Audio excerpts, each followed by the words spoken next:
Purihin ang Panginoon sa pagkakataon na makausap kayo, diretso, walang filter, walang pag-e-edit ng ating mga sasabihin o gustong iparating.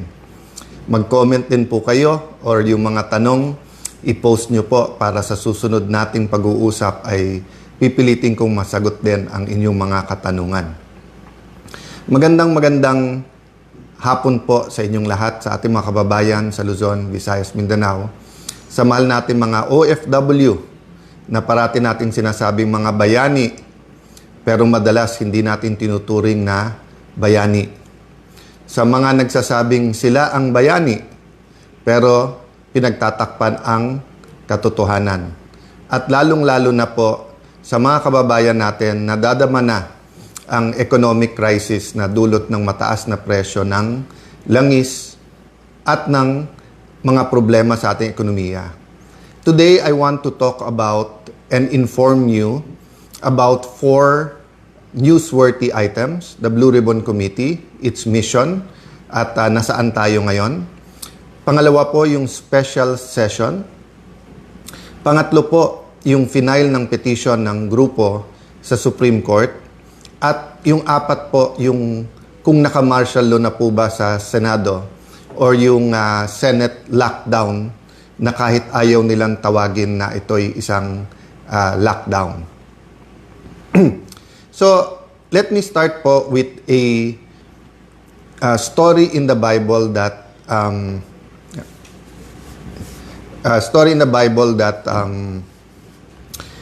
madalas ko tong pag-isipan, nakaka-encourage to sa akin at nag-e-encourage po sa iba.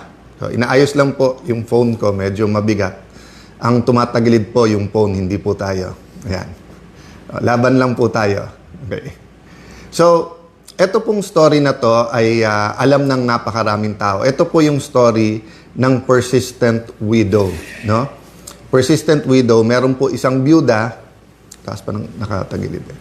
So, may isa pong byuda, hindi po nakalagay sa Bible kung ano ang naging problema niya or what injustice she suffered.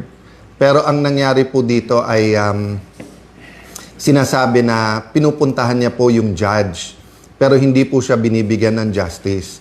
So, kung baga ho, sa salita natin ngayon, kinukulit niya po ang judge. Pupuntahan sa opisina, pupuntahan sa bahay, hanggang dumating po yung punto na ang sinabi po ng judge sa kanya is, hindi ako takot sa Diyos, hindi ako takot sa tao. So, isipin niyo po ang isang tao na magsabing wala siyang takot sa Diyos. Ha?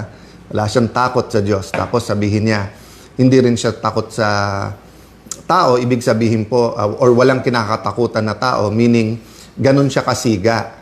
Pero bagaman ganun siya kasiga, ay pinakinggan niya po yung byuda, yung persistent widow, at tinanong niya, ano bang gusto mo? So sabi niya, hindi man siga man ako, wala akong kinakatakutan, pero sa kulit mo, ano bang gusto mo? At ang sabi po ng byuda, give me justice. And the Bible says, what more ang Panginoon na nagmamahal sa iyo? Hindi ka ba bibigyan ng justice kung parati kang nagdadasal, kung parati kang kumikilos at hiningi ang hustisya? So, justice and social justice ang problema ng ating bansa. Ako'y naniniwala, katulad ng problema, ang sinisimulan po kasi ang hustisya o pagbigay ng hustisya sa katotohanan. Pag walang katotohanan, hindi dadating ang justice. Ganon din sa social justice po. If we will deny that many of our kababayans are suffering, if we deny na yung billion-billion or abot ng trilyon na ninakaw does not affect our economy, does not affect rural areas, does not affect Filipino families, does not affect children who are in danger of stunting. Pag dininay po natin lahat to, walang magiging justice. So, I'd like to encourage everyone in your own way, whether it's prayers, whether posting in your social media, whether it's encouraging your barkada, talk about entertainment, talk about good things, but also talk about what kind of Philippines you want. What kind of government do you deserve? What kind of environment should your children have in school? Ngayon, half day na lang yung mga pasok, di ba? nag-K-12 tayo, napakamahal para sa ordinaryong tao yung additional 2 years. Pero nakikita sa mga study, half day lang po kasi. So hindi rin po umaabot ng 12 years ang education ng ating mga anak. So that's a different topic, but what I want to say is that, number one, we need persistence. So persistence for what? For purpose. Purpose. Kailangan sa lahat, purpose-driven tayo. That's a reminder to me because this year, so 1992 po ako nagsimula sa gobyerno. So 26 plus 8, 34 years. Many times in my career in public service, in my journey, I've been such an activist and really joined movements like we have now na magkaroon ng tunay na pagbabago. Many times naman, more intellectual ang laban, minsan sa kalye ang laban, minsan more debate.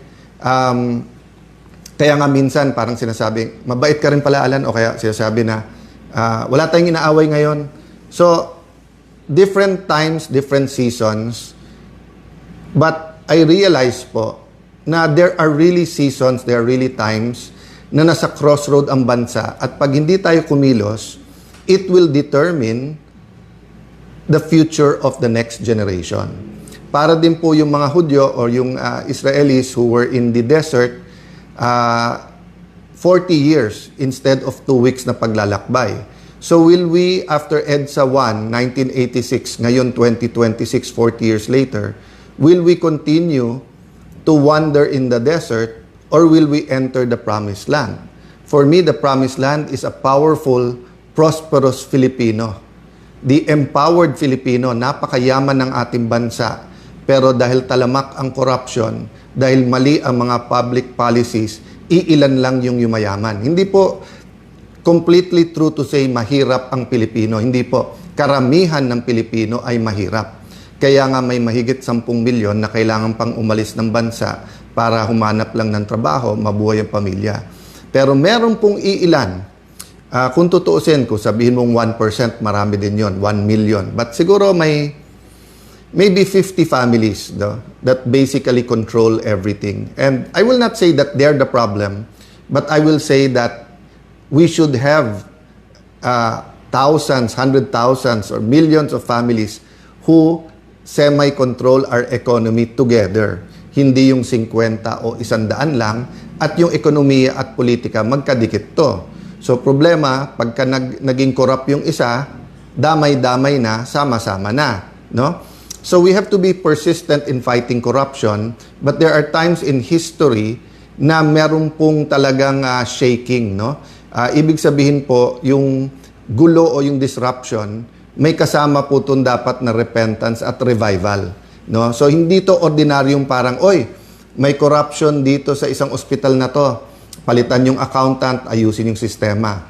Oy, sa bidding ng ganito, medyo masama yung sistema, tanggalin na yung back na yan or ipakowe. Hindi po eh. We're talking about an environment and system of persistent corruption in our country. So, nung nangyari yung flood control, tinanong natin sa ating sarili, dapat ba magbago to? That's why nagkaroon ng ICI, nagkaroon po ng Blue Ribbon Committee. Ang problema po na manipulate, di ba? Kaya that's one reason na galit si Senator Lacson at kung ano-ano sinasabi. Because he has a reputation and I know for a fact that many times in his life, he fought for principles. Ang problema ngayon, naging mercenary na lang at kasama sa pagmamanipulate ng Blue Ribbon Committee para nga ilan lang ay turo pero yung mga tunay na mga mastermind, in fact, he went so far to say walang mastermind. But pakonti-konti, lumalabas na ngayon yung totoo at lalabas din po kung sino yung mga kasama niya na nagmanipulate po nito. Ganun din po, kaya galit na galit si Senator Erwin Tulfo at kung ano sinasabi kasi whether it's campaign donations, whether it's yung mga kontratista, maleta, parati siyang kasama sa pinapangalan, no? So, but my point is this, there will be many issues thrown against me individually, thrown against any of the witnesses, thrown against our group of senators. Yes, tama na ibalita to sa news. So whether yan ay yung special session tomorrow, whether yan yung May 13 na pagsugod ng NBI, whether yan yung threat sa Senado next week. Pero tandaan nyo po ha, marami dito distraction. Marami dito nililihis ang issue kasi ang issue, pagka ang flood control ay nahimay at nasolve natin, we will be able to come up with a system that will fight corruption effectively. If not, this will be the biggest cover-up for the biggest corruption scandal ever in our country. So, eyes on the ball tayo. So, ano po ang sinasabi kong purpose-driven? Our purpose is the Lord's plan for our country. I believe po, the way the Lord made the Filipino, napaka-adaptable, napakadaling matuto, napaka-respectful, hindi nagtatanim ng galit. Kita mo, ang Hapon, meron pa rin silang problema sa Chinese, sa Korean. Pero kung titignan mo sa atin, best friends na natin, partners na natin in development, makikita mo, dati may problema din tayo sa Malaysia, but now we have 2 disputes with them, but we are cooperating and we have a very good relationship with them. Ganun din sa Vietnam, kakabisita lang ng leader nila, pero meron tayong dispute sa West Philippine Sea sa kanila. So makikita nyo po ang Pilipino, ang number 1 asset natin syempre yung tao, yung Pilipino mismo. But you name it, no? Whether beautiful islands, mga beach, karagatan, oil, gas, gold, lahat meron ng Pilipinas eh. Lupa, napakaraming lupa ng Pilipinas pero napakaraming walang lupa o walang matirahan, di ba? So corruption is not the only issue, but it is a major issue because with corruption, mali din yung policies natin. May mga bansa kasi na may corruption pero tama policies nila. Sa atin, our policies are being driven by that corruption. So like the policy na ang Senate ay mailagay sa ilalim ng Malacanang at yung 12 daw ay pwede, hindi 13. So may statement po kami, it's also posted dito sa Facebook. So yun po ang statement sa final natin sa Supreme Court. We believe in the system. Diba? Ako'y naniniwala na yung pakikibaka, yung pagiging aktivismo, marami po yan. May prayer vigil, may rally, may posting, may debate sa Senado, may mga forums, may panawagan. Kasama din po dito ang ating mga branches of government. And sabi po sa ating Philippine Constitution, pag may violation ng Constitution, sa Supreme Court talaga ang punta. So, pakibasa na lang po ang aming statement para hindi ko ituon lahat ng oras dyan. But nasa Supreme Court ngayon po yan. And we have faith, no, that the issue is something that is very important not only now but in the future. The issue will determine our kind of democracy, our kind of government. It will also be a lesson to all senators when it comes to power and restraint and following rules. Tandaan nyo po ha, pag walang rules, pag walang batas, chaos po tayo. Ang mangyayari Wild West. Kung sino mas malakas boses, sino mas maraming barel, sino mas maraming pera, or babalik tayo dun sa, yung pag-uusapan natin ngayon, 4 P's eh. Plans, persistence, purpose, principle. Pero kapag walang batas, babalik tayo dun sa guns, goons, and gold. Diba? Yan yung 80s eh. Yan yung sinasabi na pagka may 3G ka, hindi 3G ng cellphone. Ang ibig sabihin nun, guns, may armas ka, nandyan sa'yo police o militar or may private army. Goons, kasi kahit may baril ka, kung wala ka naman tao, but gold. Diba? Kaya yung biro nung time na yon na tinutotoo ng ibang politiko or warlords is the golden rule. Who has the gold rules? So, alam naman natin ngayon kung nasaan yung gold, nasa maleta. At lumalabas kung sino nakakakuha ng mga maraming maleta. So, pinaglalaban ngayon using the modern day guns and goons para maprotektahan yung kanilang gold. Ginagamit din po yung gold. So, persistence, purpose. So, ano po purpose natin? Purpose, lumabas ang totoo. Purpose is to build the kind of Philippines that we all want. May I ask the law students or, all students, Constitution, Philippine Constitution is a subject that we should all embrace. Tignan nyo po yung preamble ng ating Constitution. Basahin nyo ng basahin po yon. Ako po, pag medyo na disillusion or kailangan paalalahanin ko kung anong ating pinaglalaban. Of course, binabasa ko po yung Bible, respecting everyone kung ano religion nyo. Going to God is the primary, di ba? But secondarily, I go to the preamble of the Constitution at pag nabasa mo yan, mararamdaman mo yung struggles ng ating mga heroes. No?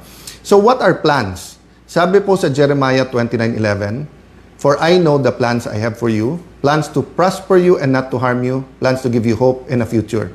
So sabi ng Panginoon, maganda plano ko para sa inyo.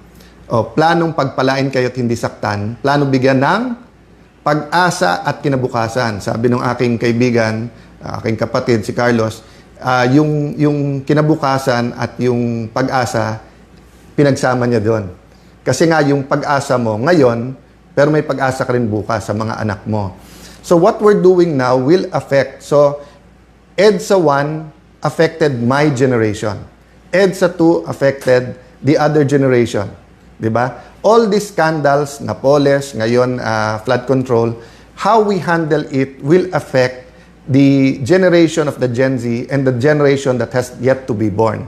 That's why it's important we're persistent at wag natin tong bitawan. So tomorrow may special session. Kung titignan mo lahat nung nasaan, ang gaganda, di ba? Isang tingin mo, sabi ko, ang gaganda ng mga bills na to. Some I agree with, some I don't. But kung titignan mo, katulad ng anti-dynasty law, nasa interpellation pa lang yan eh. Imposibleng mapasa yan sa isang araw unless brabrasuhin nila para may pakitang tao. Kung titignan mo yung ibang bills, alam nyo ba, pwede namin pinasayan nung Senate President ako. Pero hindi naglagay ng members sa committee yung nagsasabing sila na majority ngayon, yung 11 na naging 12. So, yung sinasabi nila na mga generals, and ako yung humingi ng apology sa kanila, naipit sila sa mga to, alam nyo, nung nag-adjourn sinidi sila ng Wednesday, pwede silang mag-session hanggang Friday kung naniniwala talaga sila na yung 12 nila ay may quorum. At pwede lang gawin lahat ng gusto nilang gawin sa special session tomorrow. So yung mga nauna na nagbigay ng opinion na this is for leadership change, yan din nasa mind namin. So sa meeting ng grupo ng ating mga senador yesterday, yan ang dinidiscuss namin na lahat ginagawa, no? Pagsugod ng NBI, paghuli kay Bato, pag-walk out, yung napakaraming issue na binabato nila, magtrabaho, etc. But in the end, it's all about the flood control and who's guilty and how do we protect everyone, how do you protect the mastermind and how do you protect Malacanang. So we will not get to the Lord's plan. We will disagree on politics, but we all agree that God meant the Philippines to be a prosperous, powerful nation. Let me address myself to fellow Christians, no? Pasintabi sa aking mga kapatid na Muslim, no? Assalamualaikum sa mga kapatid na Muslim.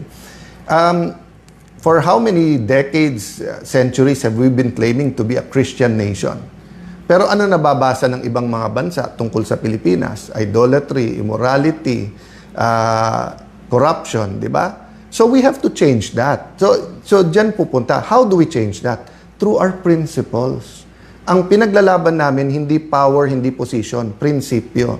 So, kung 13 na sa kanila, congratulations. We know how you got it, sa pananakot, panunuhol, sasabihin, ikukulong. But sabi namin na anytime na 13 kayo, kayo na mamuno. Pero hindi magbabago principle namin.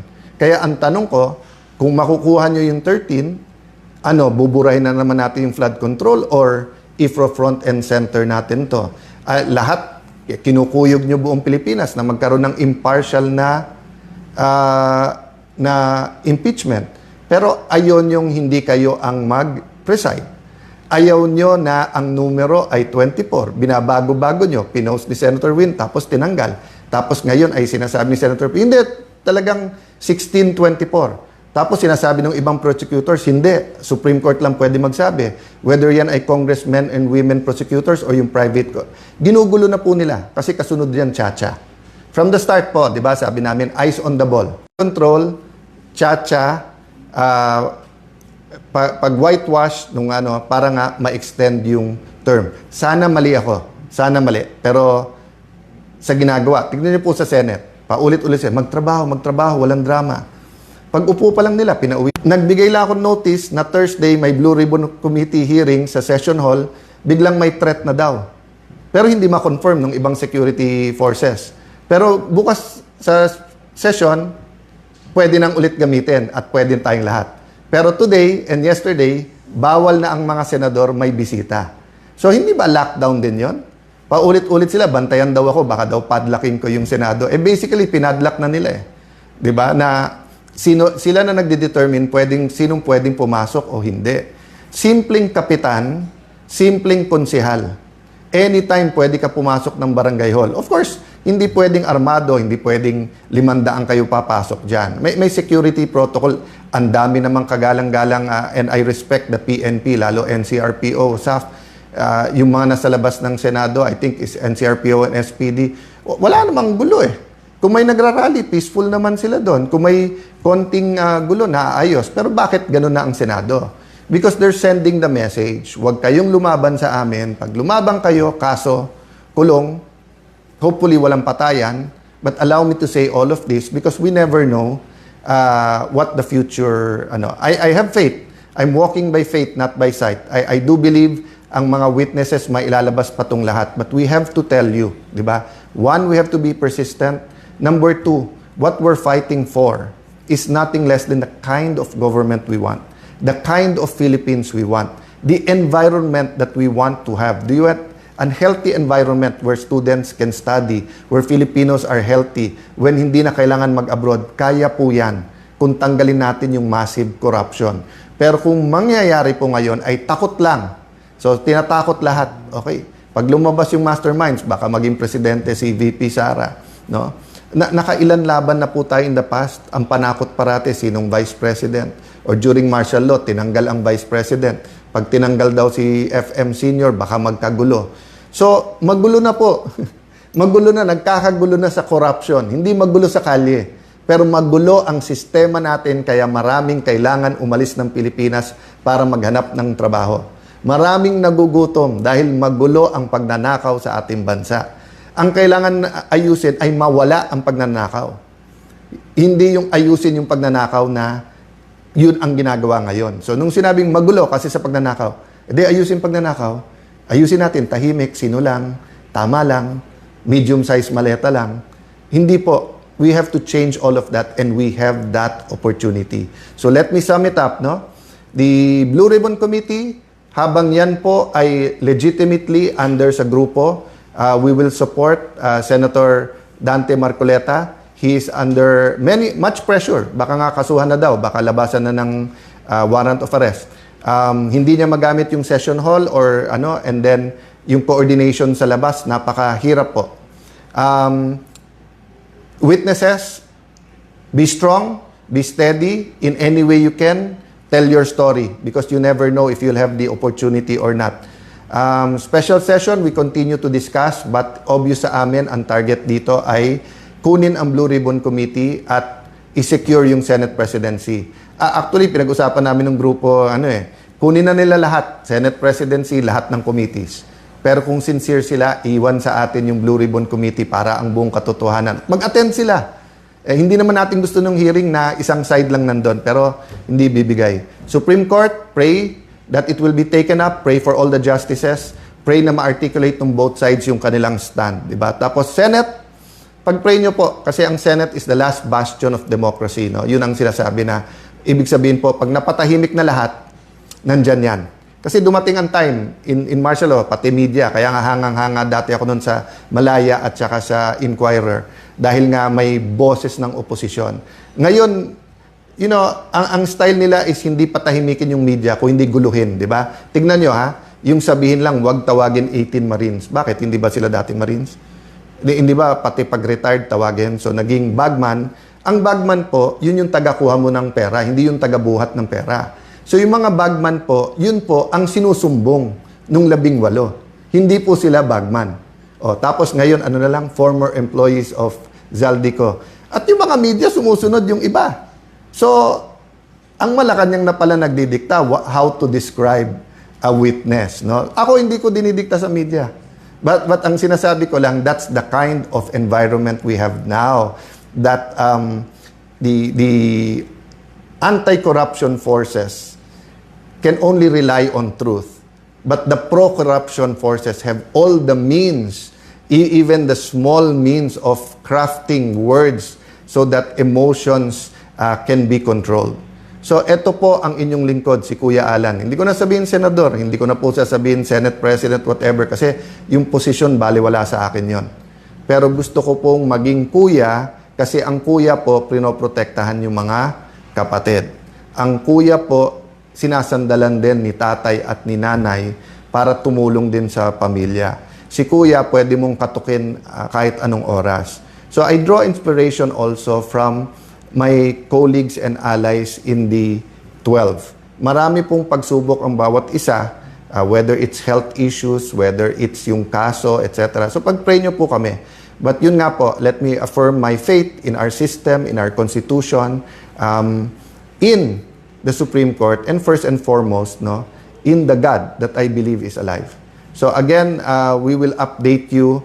Please read the statement, and I think the petition should be made available usually after a few days. Pinopost yan ng Supreme Court. God bless you po.